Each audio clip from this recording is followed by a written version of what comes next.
Sadhguru, when you begin to say yes and then you experience what that yes does to you. Are you already married?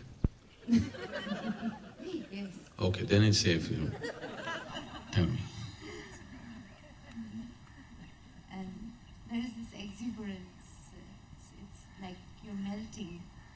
But then around you there is no. What about? How do you go on with that? So the trouble started with the first yes.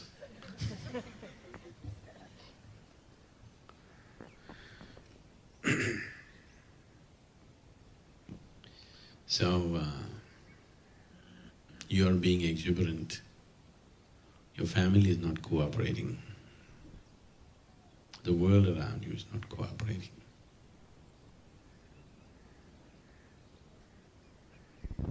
See, I want you to understand this.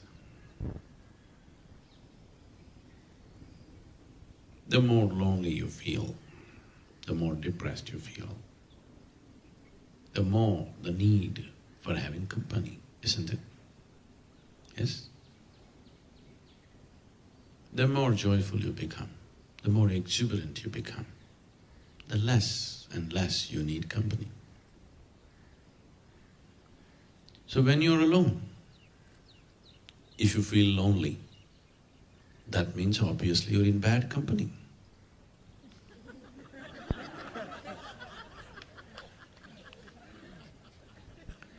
If you were with a good person, why would you feel lonely? You'd feel great, exclusive, isn't it? So, your exuberance is not manufactured.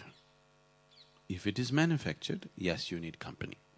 Now people's idea of exuberance is, let's talk, let's dance, let's listen to music, let's do this, let's do that. Not necessarily. You can just sit quietly here and be absolutely exuberant. If you're exuberant by your own nature, if the life has become exuberant, activity is just a consequence. But if your life is not exuberant, you're trying to crank it up with activity, then activity is the means. So this is a big difference. Either you dance and arrive at a certain state of exuberance, or because you're exuberant and you cannot contain it, you dance. These are two different things.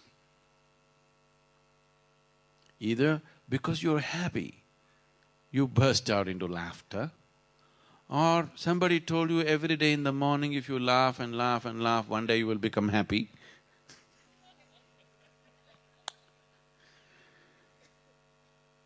These are two different ways. Tell me, which way does life work? Look at everything around you. Which way is it working? Is it because there are flowers, the plant and the root came up like a support to the flower? Is that so? Because there's a beautiful flower, this plant and its root grew so that it can have a nice pedestal. Is that so? This is so with this one because this is manufactured. Because there's a microphone and they didn't want to trouble me, then they manufactured a stand, a stem to it. Is that the way this one happened? Because the exuberance in the stem could not be contained, it flowered, isn't it? This is the way life should happen. If you try to do the other way, then it's going to be a very hard life. The hardest life in the world is to be constantly putting yourself out into the world like you're joyful when you're not. That is the hardest thing to do in life. Is it so?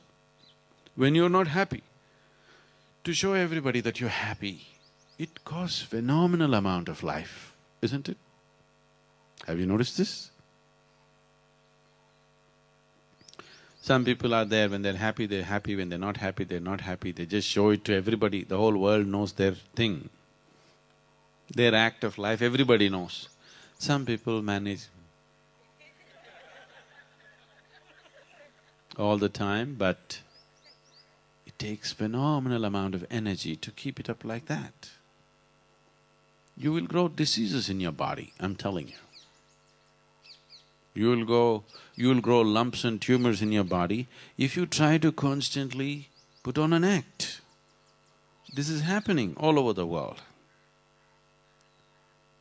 Actually, if you're willing to be a subject, I can demonstrate it to you. Within a few hours, I can make you grow a tumor. Really, I'm not joking.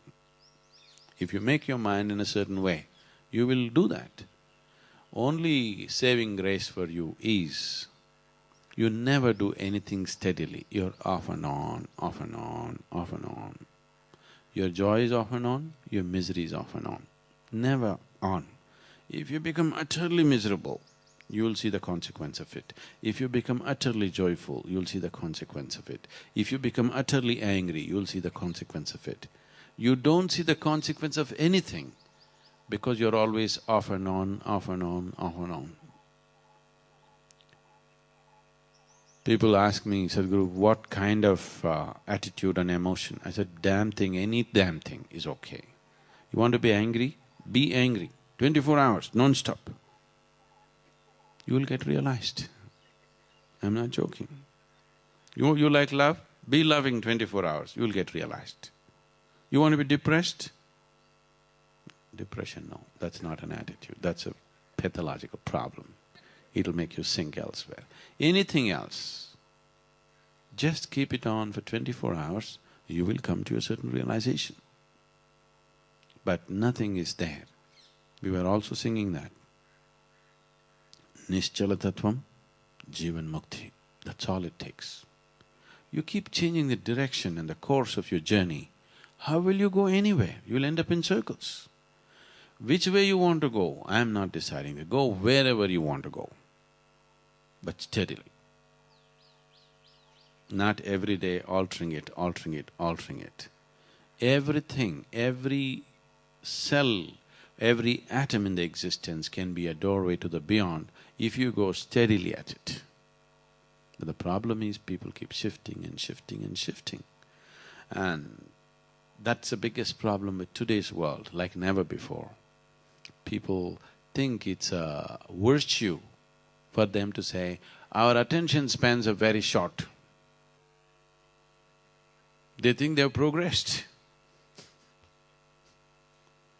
They can't listen to anything, they can't do anything. All discussions about the future media, what is…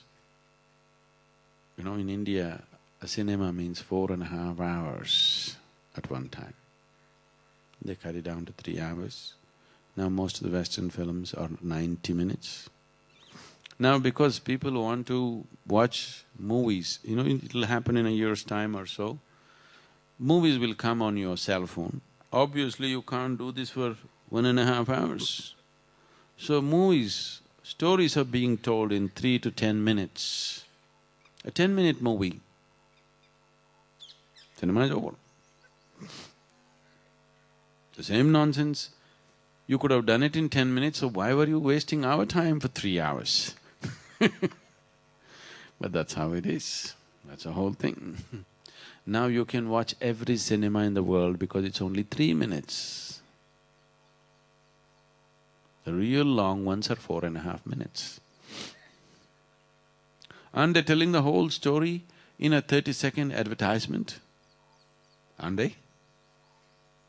Just like that. You want to watch a cinema? Over. So what will they do with the commercials then? If 1 minute, 2 minute becomes a full-length movie, what to do with the commercial? I hope they disappear.